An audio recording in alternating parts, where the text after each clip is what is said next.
है कि कैसे जो है मेनिंजाइटिस को आइडेंटिफाई किया जाए, जिसमें सबसे फर्स्ट आता है हिस्ट्री कलेक्शन। हिस्ट्री कलेक्शन में पेशेंट को कफ, कोल्ड, फीवर वगैरह तो नहीं था, या फिर कोई रेस्पिरेटरी इन्फेक्शन तो नहीं था जैसे कि निमोनिया वगैरह हो गया, या फिर आई में कोई इन्फेक्शन तो नहीं था, ठीक है, या फिर ओटाइटिस मीडिया जैसे कोई इन्फेक्शन तो नहीं था। सारी चीज़ें जो है हिस्ट्री में ली जाती है ताकि जो है सस्पेक्ट किया जा सके कि किस टाइप के बैक्टीरिया की वजह से हुआ है, ठीक है।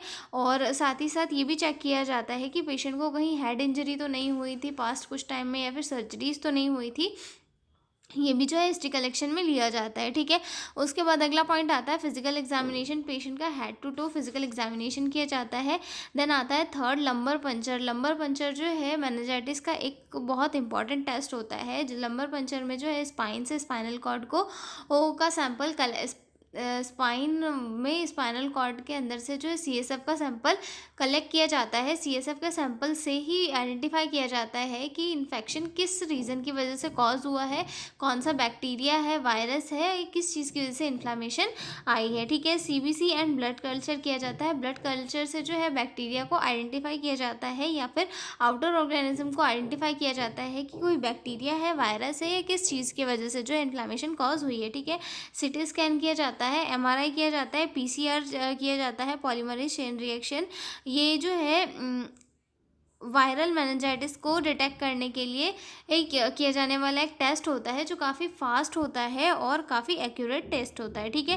देन आता है seventh gram stain and culture. Gram stain and culture जो है बैक्टीरियल मेनिंजाइटिस को आइडेंटिफाई करने के लिए किया जाता है। अगर मेनिंजाइटिस बैक्टीरिया की वजह से कॉज हुई है तो इसमें जल्दी से पता चल जाता है कि किस पर्टिकुलर बैक्टीरिया की वजह से मेनिंजाइटिस हुई है, ठीक है। इसमें एक और टेस्ट इंक्लूड होता है latex agglutination test. Latest agglutination test में किया जाता है कि सीएसएफ में specific antigen of bacteria detect करने के लिए, मतलब कि उस बैक्टीरिया में कौन सा एंटीजन वगैरह प्रेजेंट है, इस चीज़ को डिटेक्ट करने के लिए किया जाता है। जैसे कि नाइजीरिया हो गया, एच इन्फ्लुएंजा हो गया, स्ट्रेप्टोकोकस निमोनिया हो गया, इन सारे बैक्टीरियाज को डिटेक्ट करने के लिए जो है लिटेक्स एग्लूटिनेशन टेस्ट किया जाता है, ठीक है। अब नेक्स्ट पॉइंट आता है हमारा मेडिकल मैनेजमेंट की। मेडिकल मैनेजमेंट में जो मेनिंजाइटिस की कंडीशन होती है उसमें कौन कौन से ड्रग पेशेंट को दिए जाते हैं, ठीक है। तो जैसे कि हमें पता है कि सबसे सीवियर कौन सी मेनिंजाइटिस होती है, बैक्टीरियल मेनिंजाइटिस होती है। तो बैक्टीरियल मेनिंजाइटिस को ट्रीट करने के लिए कुछ मेडिसिन दी जाती है, जैसे कि सबसे फर्स्ट आता है इसमें इमीडिएट एम्पिरिकल आईवी एंटीबायोटिक्स में जो है सेफ्रिएक्सोन एंड सेफोटेक्सिम जो है पेशेंट को दी जाती है ताकि बैक्टीरियल की ग्रोथ कम हो सके, ठीक है। Add vancomycin if resistant organism is suspected. और अगर कोई रेसिस्टेंट ऑर्गेनिज्म अगर सस्पेक्ट हुआ है, पता चला है, तो वहाँ पर क्या किया जाता है, वेनकोमाइसिन्स को पेशेंट को दिया जाता है, वेनकोमाइसिन को, ठीक है। Add penicillin in elderly for listeria. और जो है पेनिसिलिन को ऐड किया, एम्पिसिलिन को ऐड किया जाता है एल्डरली पेशेंट में, क्योंकि एल्डरली पेशेंट का जो इम्यून सिस्टम होता है वो वीक होता है। तो लिस्टेरिया क्या होता है, लिस्टेरिया की एक ऐसी कंडीशन होती है जहाँ पर लिस्टीरिया क्या होता है, एक मतलब ऐसा बैक्टीरिया होता है जो जानवरों के मल में पाया जाता है, और अगर वो बॉडी में एंटर कर जाता है तो मेनिंजाइटिस जैसी कंडीशन को कॉज कर देता है। तो लिस्टीरिया से प्रिवेंट करने के लिए जो एल्डरली पेशेंट होता है उनकी एंटीबायोटिक्स में जो है एम्पिसिलिन को ऐड किया जाता है, ओके। अब अगला पॉइंट जो आता है हमारा अदर मेडिसिन जो कि ट्रीटमेंट में ऐड की जाती है, जिसमें सबसे फर्स्ट आता है डेक्सामेथाजोन, जो कि इन्फ्लामेशन को रिड्यूस करने के लिए और हियरिंग लॉस से बचाने के लिए दी जाती है पेशेंट को, ठीक है। एंटीबायोटिक्स दी जाती है फीवर को रिड्यूस करने के लिए, ठीक है। एंटी कन्वल्सन दिए जाते हैं ताकि सीजर्स को प्रिवेंट किया जा सके, ठीक है। आईवी फ्लूइड दिए जाते हैं और ऑक्सीजन थेरेपी जो है पेशेंट को दी जाती है, ठीक है। नेक्स्ट पॉइंट आता है हमारा वायरल मेनिंजाइटिस। वायरल मेनिंजाइटिस जैसे कि हमें पता है बैक्टीरियल मेनिंजाइटिस से कम सीवियर होती है, तो इसके लिए जो है कुछ सपोर्टिव ट्रीटमेंट दिए जाते हैं, जैसे कि पेशेंट को रेस्ट करने के लिए कहा जाता है, फ्लूइड्स दिए जाते हैं, एंटीबायोटिक ड्रग दिए जाते हैं और एनाल्जेसिक दिए जाते हैं, ठीक है। एसाइक्लोवियर फॉर एचएसवी मेनिंजाइटिस दिया जाता है, एसाइक्लोवियर दिया जाता है एचएसवी मेनिंजाइटिस के लिए, ठीक है। उसके बाद अगर पेशेंट को जो है फंगल मेनिंजाइटिस हो, तो फंगल मेनिंजाइटिस की कंडीशन में पेशेंट को जो है एम्फोटेरिसिन बी दिया जाता है, और दूसरा ड्रग आता है इसमें फ्लूसाइटोसिन करके जो दूसरा ड्रग है वो पेशेंट को दिया जाता है, ठीक है।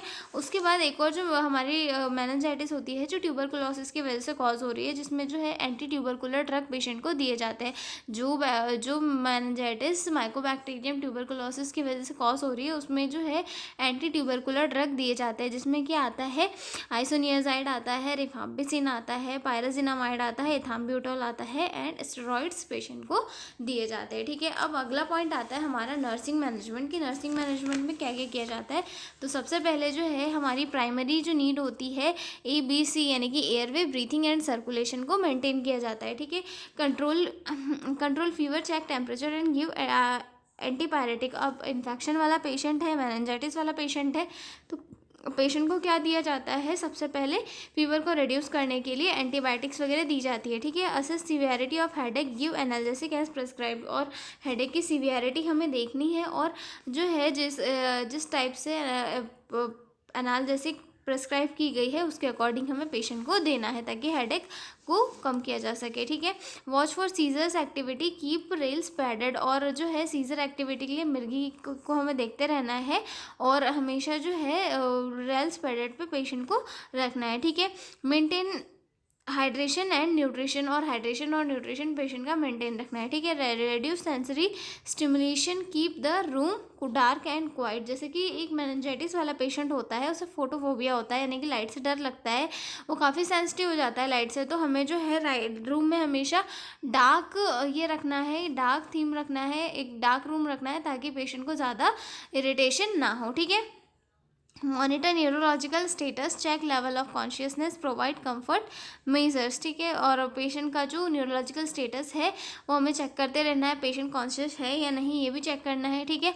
प्रोवाइड कंफर्टेबल मेजर्स, पेशेंट को जो है कंफर्टेबल पोजीशन हमें प्रोवाइड करनी है, ठीक है। Educate the family about disease treatment and precautions. और जो पेशेंट है उसकी फैमिली को एजुकेट करना है अब related to disease treatment and precautions, ठीक है।